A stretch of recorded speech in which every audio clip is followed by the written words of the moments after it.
So hello everyone, it's me Ruby Roy and आप देख रहे हैं फनी पाठशाला। एंड फाइनली आज हम आ चुके हैं हमारे one of the most demanding topic, that is our CSEP counselling. And yes, उसका जो फुल प्रोसेस है, क्या क्या स्टेप्स है, क्या क्या प्रोसेस है, क्या रजिस्ट्रेशन चार्ज है, कैसे रिफंड मिलेगा, कैसे आप पार्टिसिपेशन फ़ी दोगे, साथ में जो छोटे मोटे हर एक डाउट है मैं कोशिश करूँगी एक ही वीडियो में कंप्लीट कर दूँ। आप सबसे मेरी रिक्वेस्ट रहेगी, वीडियो को ज़रूर एंड तक देखिए, ध्यान से देखिए, बट इसका हर एक पॉइंट आपके लिए बहुत इम्पोर्टेंट होगा। सो या let's start the video. So first of all हम जान लेते हैं कि what is CSEP. So basically the full name of CSEP is central seat allocation board. And ये काउंसलिंग क्यों होता है? बेसिकली जब आपका जो जोसा काउंसलिंग ख़त्म हो जाता है, उसके बाद अगर कोई वैकेंट सीट रह जाता है तो उन सीट को फुलफ़िल करने के लिए हमारा जो सीसेप काउंसलिंग वो होता है। एंड इस सीसेप काउंसलिंग का क्या कोई नाम है? सो बेसिकली पहले इसे हम स्पॉट राउंड कह के पहचानते हैं, बट स्टिल नाउ इसका जो नया नाम है वो है सीसेप काउंसलिंग। वो राउंड 2 एंड राउंड 1 एंड 2 दो पार्ट में होगा आप सभी के लिए। And what is the official website for CSEP? So basically the official website for CSEP is csep.nic.in। So आज से मतलब जब से आपका जो काउंसलिंग स्टार्ट होगा सीसेप रिलेटेड, अब जो हर एक काम आप जोसा के वेबसाइट में नहीं, आपके कॉलेज के वेबसाइट में नहीं, आप बस सिंपली जाके जो सीसेप के जो ऑफिशियल वेबसाइट है, आई मीन जो csep.nic.in, वहाँ पे जाके आप करोगे आपका रजिस्ट्रेशन, आपका चॉइस फिलिंग, वो सब कुछ करोगे। Now the third point is कौन कौन से इंस्टीट्यूट सीसेप में पार्टिसिपेट कर सकते हैं। सो बेसिकली वो हर एक इंस्टीट्यूट सीसेप में पार्टिसिपेट कर सकता है एक्सेप्ट हमारे जो आईआईटी होते हैं। यस, मतलब हमारे जो एनआईटी प्लस सिस्टम है वो ही सिर्फ सीसेप में पार्टिसिपेट करता है, आईआईटी नहीं करता है। सो एनआईटी प्लस सिस्टम में कौन कौन है? सो आप सबको पता है, एनआईटी, ट्रिपल आईटी और जो आईआईएसटी शिवपुर है, वो हर एक कॉलेज सीसेप में पार्टिसिपेट करेगा। नाउ जो एलिजिबिलिटी क्राइटेरिया की कौन कौन से स्टूडेंट सीसेप काउंसलिंग के लिए एलिजिबल है, सो इसके लिए हम कुछ कंडीशन बोल रहे हैं। फर्स्ट ऑफ ऑल, अगर आपने जोसा में आपने पार्टिसिपेट किया है एंड आपको कोई सीट मिला है, आइदर नहीं मिला है, आपने फिर अगर मिला हो तो देन आपने जो सीट एक्सेप्टेंस जो पेमेंट है वो किया है, देन पार्शियल पेमेंट किया है, सो उसके बाद भी आप सीसेप में पार्टिसिपेट कर सकते हो। सेकंड कंडीशन, आपने जोसा में पार्टिसिपेट नहीं किया है, आपको शायद जोसा बारे में कुछ ध्यान ही नहीं था, या कुछ भी कारण के लिए आपने जोसा में पार्टिसिपेट नहीं किया था, तो क्या आप सीसेप में पार्टिसिपेट कर सकते हो? सो ऑब्वियसली आप सीसेप में पार्टिसिपेट कर सकते हो। नाउ द थर्ड कंडीशन, अगर आपने जोसा में पार्टिसिपेट किया था, अगर आपका डॉक्यूमेंट वेरिफिकेशन गलत हुआ था, आइदर आपने सीट विड्रॉल कर लिया था, आइदर आपने अपना जो कैटेगरी है वो चेंज किया था, और मे बी जो भी कंडीशन है, तब भी आप सीसेप में पार्टिसिपेट कर सकते हो। फोर्थ कंडीशन, अगर आपको जो समय आपको किसी एक आईआईटी में सीट मिल रहा है, देन आप बोल सकते हो कि सीसेप में तो कोई आईआईटी पार्टिसिपेट नहीं कर रहा है, तो क्या मैं एनआईटी प्लस सिस्टम के लिए सीसेप में पार्टिसिपेट कर सकता हूँ? ऑब्वियसली आप फिर भी सीसेप में पार्टिसिपेट कर सकते हो। सो इन वन सिंगल लाइन इसका जो कंक्लूजन होगा कि वो हर एक कैंडिडेट सीसेप में पार्टिसिपेट कर सकता है जिसके पास एक valid JEE Mains roll number ID and उसका जो पासवर्ड है वो होगा, उसने एग्ज़ाम दिया है, आइदर उसका जो रैंक हाई हो आइदर लो हो, वो मैटर नहीं करता, वो हर एक कैंडिडेट सीसेप में पार्टिसिपेट कर सकता है। सो सीसेप से रिलेटेड एक इन डेप्थ बात करने से पहले हम एक क्वेश्चन का, मोस्ट कॉमन क्वेश्चन का डाउट जो है उसका जो आंसर दे देते हैं कि शुड आई पार्टिसिपेट इन सीसेप। तो उस रिलेटेड आंसर के लिए मानो कि अगर आपको जो समय ऑलरेडी कोई सीट मिल चुका है एंड वो सीट रिलेटेड अगर आप फुल्ली सेटिस्फाइड हो, ओनली फुल्ली मतलब इतना सेटिस्फाइड हो कि आप आगे जाना ही नहीं चाहते हो, तो that is a different case. Obviously आप जोसा वाले सीट से ही सेटिस्फाइड हो, उससे आप एडमिशन ले लीजिए, आपका प्रोसीड्यूर है वो कंप्लीट कर लीजिए। बट अगर किसी के मन में थोड़ा सा भी हो कि ना मेरा जो सीट है वो अपग्रेड हो सकता है, तो डेफिनेटली वो हर एक कैंडिडेट मस्ट ही सीसेप में पार्टिसिपेट करे। सो नाउ हम जानेंगे कि सीसेप में आपका जो कौन सा रैंक कंसीडर होता है। सो बेसिकली इसमें आपका हर एक स्टूडेंट का जो CRL रैंक वो कंसीडर होता है एंड हर एक स्टूडेंट को ऑब्वियसली दो रैंक मिलता है, वो है इसका एक कैटेगरी रैंक एंड उसका एक अनदर वन इज उसका CRL रैंक। अगर आप जनरल कैटेगरी से हो तो ऑब्वियसली आपको सिर्फ CRL रैंक मिलेगा, आपको जो कैटेगरी रैंक नहीं मिलेगा। तो हाँ, हमारे जो सीसेप काउंसलिंग है उसमें सिर्फ आपका जो CRL रैंक वो ही कंसिडर होगा, बट साथ में जो रिजर्वेशन है फॉर डिफरेंट कैटेगरी जैसे कि SC ST OBC general EWS, वो रिजर्वेशन भी डिफरेंट से है। सो टिल नाउ हमने जो डिस्कस किया है वो बस सीसेप का जो आउटर पॉइंट है उन सभी को हमने डिस्कस कर लिया है। नाउ हम सीसेप की जो इन डेप्थ है उसमें जाएंगे। सो इसे ध्यान से सुनिए। सो फर्स्ट ऑफ ऑल आपको करना होगा सीसेप का जो registration, mostly follow the CSEP counselling schedule, उसे देख के एक एक डेट को देख के आपका जो प्रोसेस है वो कंप्लीट करिए। सो फर्स्ट ऑफ ऑल आपको करना होगा रजिस्ट्रेशन। एंड रजिस्ट्रेशन आप कैसे करोगे, आपको जाना होगा सीसेप का जो ऑफिशियल वेबसाइट, वहाँ पे जाना होगा csep.nic.in। देन वहाँ पे जाके आपका जो रोल नंबर है, एप्लीकेशन आईडी है जेईमेंस का, वो सब कुछ फिलअप करना होगा। इन सेकंड स्टेप में अगर आपसे कुछ डॉक्यूमेंट चाहता है जैसे कि आपका 12th मार्कशीट, देन आपका जो डॉक्यूमेंट है जैसे कि आपका जो जेईमेंस आईडी, देन रिजल्ट कार्ड अगर वो मांगता है वो अपलोड कीजिए। देन आपको जो अगर आप पीडब्ल्यूडी कैंडिडेट हो तो पीडब्ल्यूडी का वो सर्टिफिकेट मांग सकता है, वो करिए जो आपका जो document upload. Then the third part that is आपको जो पेमेंट कंप्लीट करना होगा, मतलब जो पार्टिसिपेशन पेमेंट है वो कंप्लीट करना होगा। यस आई नो पार्टिसिपेशन वाले पार्ट पे आपका जो हार्ट बीट है वो बढ़ जाता है क्योंकि वो डिफरेंट स्टूडेंट के लिए डिफरेंट होता है। बट अगर मैं आपको एक बार सिंपली से समझा दूंगी तो कोशिश, मेरा आशा है कि इसके बाद आपके मन में कोई डाउट नहीं होगा। आप किसी और स्टूडेंट को भी समझा सकते हो कि हाँ तुझे कितना पार्टिसिपेशन फ़ी देना होगा, वो मैं खुद बोल दूंगा, ऐसा आप कह सकोगे। सो या उसे हम लैपटॉप स्क्रीन पे देखते हैं। सो फिलहाल हम हमारे लैपटॉप स्क्रीन पे आ चुके हैं, बट उससे पहले मैं आपको एक बार खुद से बोल देना चाहती हूँ इसका कंक्लूजन क्या होगा। मतलब अगर आपने पहले जो समय पार्टिसिपेट किया था, आपने जो आपका सीट एक्सेप्टेंस जो पेमेंट है वो कंप्लीट कर लिया था, देन आपका जो पार्शियल पेमेंट वो भी कंप्लीट कर लिया था, आइदर आपने विड्रॉल ले लिया था और जो भी केस हो, मतलब आपने अल्टीमेटली पहले पैसा दे दिया था, तो उस केस में आपको बस 2000 पेमेंट करना होगा। एंड अगर आपने पहले पैसा नहीं दिया है तो आपको अगर आप जनरल ओबीसी और ईडब्ल्यूएस हो देन आपको 37,000, और अगर आप SC ST और PWD हो देन आपको 17,000 देना होगा। सो इसे हम एक एक पॉइंट करके देखते हैं। यहाँ पे देखिए एक एक पॉइंट, जो फर्स्ट ऑफ ऑल जो कंडीशन है उसे हम पढ़ते हैं। एंड बेसिकली ये PDF है हमारा जो CCF बिजनेस टूल, उनसे ही हम लिया है, तो ये ज़रूर ऑथेंटिक है, आप उसमें बिलीव कर सकते हो। सो फर्स्ट ऑफ ऑल देखिए क्या पॉइंट ले गया है कि कैंडिडेट हु, फर्स्ट कंडीशन देखिए कि who did not register on जोसा, जिसने जोसा में रजिस्टर नहीं किया है, मतलब जिसने पहले पैसा नहीं दिया है, आइदर जिसने जोसा में कोई सीट नहीं पाया है, आइदर जिसने जोसा में जो सीट एक्सेप्शन पेमेंट है वो कंप्लीट नहीं किया है, आइदर जिसे पहले कोई IIT मिला था। यस IIT का प्रोसीजर जो है वो डिफरेंट होता है NIT प्लस सिस्टम से। सो इन चारों केस में अगर आप सिस्टम में पार्टिसिपेट करना चाहते हो तो आपको एज ए पार्टिसिपेशन फ़ी आपको जनरल OBC और अगर आप EWS कैंडिडेट हो देन आपको 37,000 पेमेंट करना होगा। हाँ जी। एंड अगर आप SC ST और PWD हो देन आपको 17,000 पेमेंट करना होगा। नाउ देखिए हमारा जो सेकंड पार्ट है जिसमें लिखा है, मेंशन है कि candidate who have secured seat in JoSAA, साथ में उसका जो सीट एक्सेप्टेंस जो पेमेंट है 40,000 plus 20,000 for OBC general EWS, वो आपको समझ आ चुका है। वो अगर उसने दे दिया है तो अगर वो CCF में पार्टिसिपेट करते हैं तो उस केस में उसे सिर्फ 2000 पेमेंट करना होगा जनरल OBC और EWS, and same SC ST को भी सिर्फ 2000 पेमेंट करना होगा। नेक्स्ट पार्ट देखिए, अगर मानो कि किसी ने जो समय पहले पेमेंट कर दिया, वो भी सेम केस है, बट यहाँ पे केस थोड़ा डिफरेंट है। उसने जो उसका जो पेमेंट है ना वो विड्रॉल ले लिया है, देखिए विड्रॉल ले लिया है, इधर उसका जो सीट है वो कैंसिल हो चुका है। सो उस केस में भी उसे सिर्फ 2000 पेमेंट करना है पार्टिसिपेट करने के लिए। And the last part is देखिए, candidate got a seat in NIT plus system JoSAA round and paid the seat acceptance जो पेमेंट है वो, एंड जो सीट है ना वो कैंसिल हो गया due to non payment of partial payment. अच्छा, साथ में जिसने जो समय मानो कि जिसे राउंड 6 तक कोई सीट मिल चुका है बट उसने लास्टली जो पार्टिसिपेशन जो पेमेंट है ना, एक पार्शियल फ़ी है, वो उसने पेमेंट नहीं किया है। अब सबको पता है, आप सब भी जस्ट 1-2 दिन पहले आपका जो पार्टिसिपेशन पेमेंट है वो कंप्लीट कर चुके हो।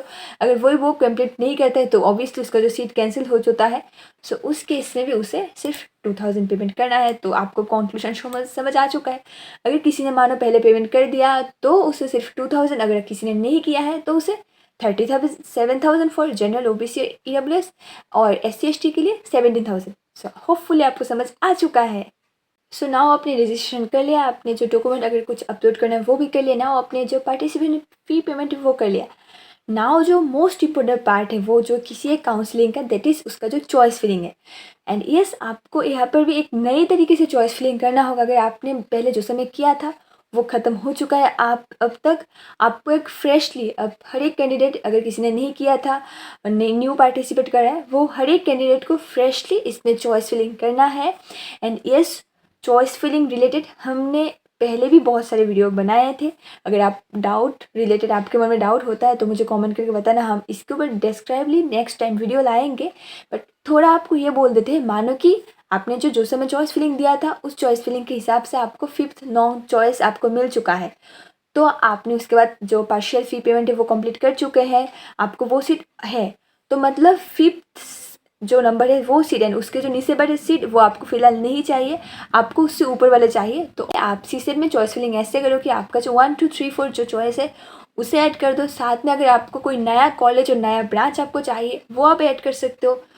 तो आई होप आपको समझ आ चुका है। एंड मस्टली जो चीज़ आपका चॉइस फिलिंग है वो ध्यान से कीजिए, क्योंकि बाद में अगर आप रिफ़ंड चाहते हो ना तो मे बी आपको राउंड 1 तक रिफ़ंड मिल जाए, बट राउंड 2 में आपको रिफ़ंड नहीं मिलेगा, वो हम बाद में डिस्कस करें। तो इसलिए ध्यान से आपका जो चॉइस फिलिंग है वो फिलअप कीजिए, जो आपको चाहिए वो कीजिए, एक्स्ट्रा कुछ भी मत दीजिए, क्योंकि this is the last round of counselling process. अगर आप करते हो देन सीसेप जो स्पेशल राउंड 2 है, राउंड नंबर 2 है, उसमें आपको रिफंड भी नहीं मिलेगा।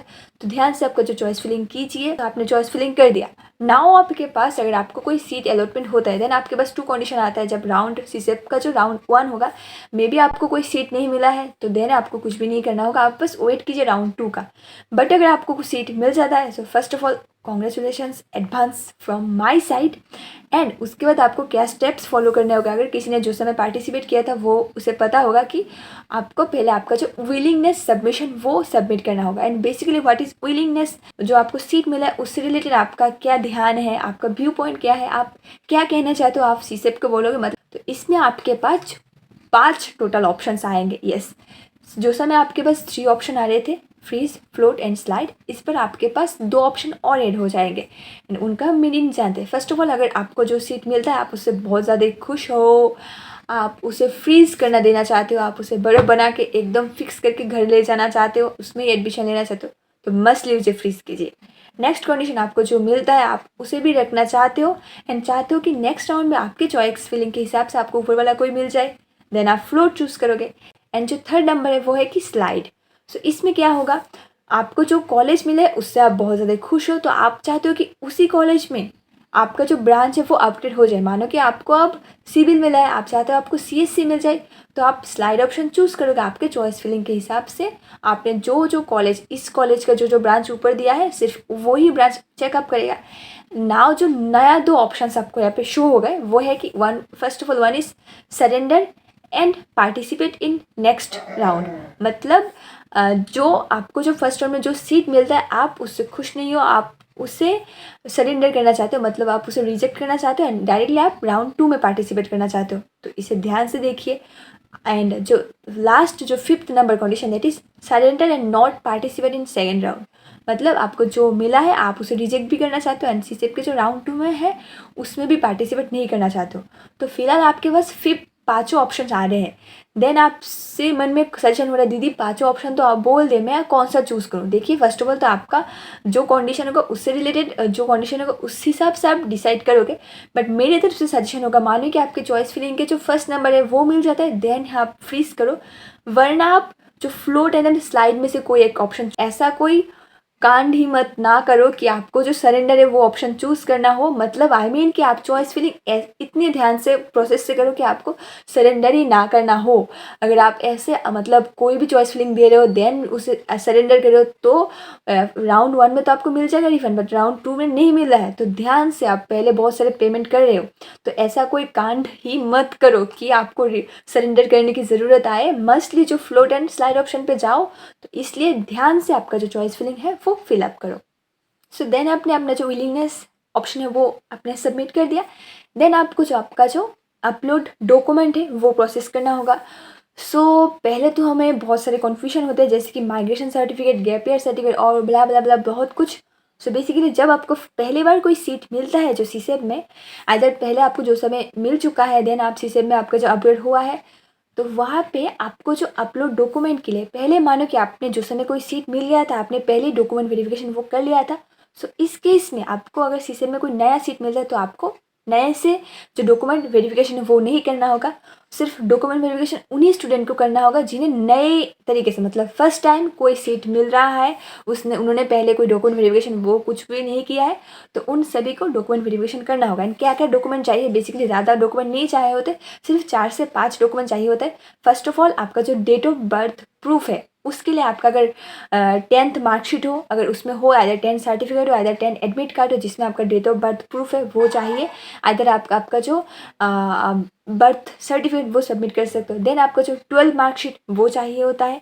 देन थर्डली आपको चाहिए जो आपका जो स्टेट ऑफ एलिजिबिलिटी, मतलब आपने कौन सी स्टेट से आपका जो 12 एग्जाम है वो कंप्लीट किया है, उसके प्रूफ के लिए आपका जो 12 मार्कशीट वो भी आप सबमिट कर सकते हो। फोर्थली अगर आप कोई भी कैटेगरी से हो, मतलब अगर आप ओबीसी हो, अगर आप एससी एसटी हो और जनरल ईडब्ल्यूएस हो, अगर वो कैटेगरी से हो तो उनका सर्टिफिकेट आपको सबमिट करना चाहिए। एंड जो लास्टली 5th नंबर है वो सबको सबमिट करना होगा, वो that is your medical certificate. And उसका फॉर्मेट आपको जो समय भी मिला था सेम है सीसेप के लिए भी, वो मेडिकल सर्टिफिकेट आपको सबमिट करना होगा। सो हमने डॉक्यूमेंट सबमिट कर लिया, तो अब आपने जो विलिंगनेस सबमिशन किया, आपने डॉक्यूमेंट सबमिट किया, एंड अब आपको पेमेंट कंप्लीट करना होगा। अगर आप पेमेंट कंप्लीट ना करते तो देन आपका जो डॉक्यूमेंट वेरिफिकेशन वो स्टार्ट नहीं होगा। तो मस्टली डेट के अंदर आपका जो डॉक्यूमेंट वेरिफिकेशन के लिए आपका जो पेमेंट कंप्लीट करना होगा। देखिए पेमेंट के लिए हम फिर से जो सीसेप बिजनेस टूल उसे ही ओपन कर लिए हैं, क्योंकि आप सबको एकदम देख के अगर समझ आ जाए। देखिए आप पे पहला ही कंडीशन देखिए, candidate who has been first time, अगर किसी को सीसेप में कोई सीट मिल रहा है और वॉज एलोटेड इन जोसा, बट उसने जो पार्शियल पेमेंट है, पार्शियल एडमिशन फी वो कंप्लीट नहीं किया है, सो उस केस में वो स्टूडेंट को उनको अगर वो जनरल ईडब्ल्यूएस और ओबीसी देन उनको 38,000, एंड अगर कोई एससी एसटी हो उन्हें 18,000 पेमेंट करना होगा। एंड मानो कि आपने पहले पेमेंट कर दिया है, आपने जो समय जो पेमेंट है वो कंप्लीट आपने कर चुके हो एनआईटी प्लस सिस्टम के लिए, तो आपको कोई भी पेमेंट नहीं करना होगा। आप बस बैठे रहिए, मज़े कीजिए, आपको कोई भी पेमेंट नहीं करना होगा। NIL नील लिखा है आपके यहाँ पे। सो होपफुली आपका जो पेमेंट प्रोसेस है वो कितना पेमेंट करना होगा वो आपको समझ आ चुका है। आप ये जो पेमेंट है आप कहाँ पे पेमेंट कर रहे हो, ये क्या सीसेप उठा ले जाएगा, इधर जोसा उठा ले जाएगा और कोई ले जाएगा? तो बेसिकली कोई नहीं लेगा। आपको जो सीट मिल रहा है, जो कॉलेज अलॉटमेंट हो रहा है, उसका जो फर्स्ट सेमेस्टर का जो फ़ी है उसके साथ ये एडजस्ट हो जाएगा, तो टेंशन मत लीजिए, आपका ये फ़ी उसके साथ जाके एडजस्ट हो जाएगा। Full procedure of CSEP. उसके बाद आपको 7 to 13 दिसंबर के अंदर आपका जो कॉलेज रिपोर्टिंग है वो प्रोसेस कंप्लीट करना होगा। एंड आप मैंने जो बोला है राउंड 1 के टाइम आइदर राउंड 2 के टाइम आप सेम ही प्रोसेस फॉलो अप करोगे। लास्टली एक जो पॉइंट रह जाता है दैट इज़ रिफंड रिलेटेड। उसमें रिलेटेड हम देखते हैं कि बिजनेस रूल में क्या क्या लिखा है, वो हम शॉर्टकटली आपको समझा देते हैं। सो देखिए रिफंड रिलेटेड यहाँ पे कुछ पार्ट हमने दिखाया। देखिए पहले जो ब्लू से हमने यहाँ पे कलर अप किया है वो फॉर ऑल ऑफ यू, जिसमें आपको सिर्फ 2000 कट होके बाकी आपको रिफंड हो जाएगा। पहला कोर्स आपको आप सीसेप में पार्टिसिपेट कर रहे हो, देन आपको कोई सीट नहीं मिल रहा है, देन उस केस में आपका जो रिफंड है वो 2000 कट होके वो हो जाएगा। आइदर आपने जो समय देखिए फर्स्ट जो पॉइंट है, इफ ए कैंडिडेट विड्रॉल इन जो समय उसने विड्रॉल ले लिया था प्लसली उसने सीसेप में पार्टिसिपेट कर रहा है, तो उस केस में भी उसे कोई सीट नहीं मिल रहा है तो उसका भी 2000 कट होकर बाकी रिफंड हो जाएगा। And lastly if no seat, no fresh seat in CSEP in special round, जिसने सेम केस आप इसे पढ़ सकते हो। देखिए हर एक केस में आपको जो सीट नहीं मिलता है तो उस केस में आपको 2000 कट होकर बाकी रिफंड हो जाएगा। नेक्स्ट जो केस है जिसमें हम देखते हैं कि आपका 6000 कट होके बाकी रिफंड होता है। मतलब यहाँ पे क्या होता है कि आपको मानो कि राउंड 1 में कोई सीट मिलता है, देन आप उसमें रिपोर्ट ही नहीं करते हो, आप कुछ भी नहीं करते, देन आपका 6000 कट होकर बाकी रिफंड हो जाएगा। नेक्स्ट कंडीशन देखिए कि आपको राउंड 1 में कोई सीट मिल रहा है, देन आप उसे surrender and participate in next round second round में चले जाते हो, बट उसमें भी आपको कोई सीट नहीं मिलता है, देन आपका 6000 कट होकर वो रिफंड हो जाएगा। देन बाकी कंडीशन भी आप देख सकते हो जहाँ पे आपका 6000 कट होकर बाकी रिफंड हो जाएगा। मतलब राउंड 1 तक वो आपको माफ़ करे, राउंड 1 तक अगर आप सरेंडर भी कर रहे हो ना तो राउंड 2 में जाके अगर आपका कोई सीट नहीं मिलता वो आपको रिफंड कर देंगे। बट देखिए बिजनेस रूल में इस पार्ट पे इसे रेड करके ये 2 पॉइंट आपके लिए बहुत अच्छे से लिख दिया है, ध्यान से इस पॉइंट को देखिए। एंड इस पर क्या लिखा है, बहुत मतलब गहरी गहरी बातें यहाँ पे लिखा है कि if a candidate allotted fresh seat, round 2 में किसी के स्टूडेंट को अगर फ्रेश सीट मिलता है, either if a candidate not allotted a fresh seat but retains his earlier seat allotted in CSEP और जोसा राउंड 1 एंड वो उसमें ज्वाइन नहीं करना चाहता है, सो उस केस में सीसेप क्या करेगा, 2000 रुपीज़ कट कर देगा, वो खुद के पास रखेगा, उसका जो चार्ज है उसके लिए। बाकी जो है ना वो पेमेंट जो कॉलेज आपको मिला है उन लोगों को वो कॉलेज दे देगा, क्योंकि उस कॉलेज का जो एक सीट है वो आपके लिए वेस्ट हो रहा है राउंड 2 के बाद। सो उस केस में आपने जो पेमेंट दिया है वो फुल्ली बर्बाद हो जाएगा। तो ध्यान से इस पॉइंट को, रिफंड वाले पार्ट को देखिए ध्यान से। अगर आपको चॉइस फिलिंग है वो भी कीजिए। अगर आपको जो लास्ट कंडीशन उसमें अगर आप कोई भी ना जाओ, मैं उम्मीद करती हूँ। गाइस मैंने सब कुछ यहाँ पे एक ही वीडियो में डिस्कस कर दिया। मे भी वीडियो थोड़ा लंबा हो गया, बट हाँ, आप अगर किसी ने एंड तक देखा है उसे पता है कि इसके अलावा आपको नेक्स्ट कोई वीडियो को देखने की कोई ज़रूरत नहीं होगी। सो अगर आप यहाँ पे इतने तक आ ही जाते हो, then mustly hit the like button, comment below and must subscribe to my channel. Make it a 2K family बहुत जल्दी। आप सबका जो सपोर्ट है वो बहुत ज़रूरी है। एंड यस, हम ज़रूर मिलेंगे ऐसी ही एक नई वीडियो के साथ। And till then, bye bye.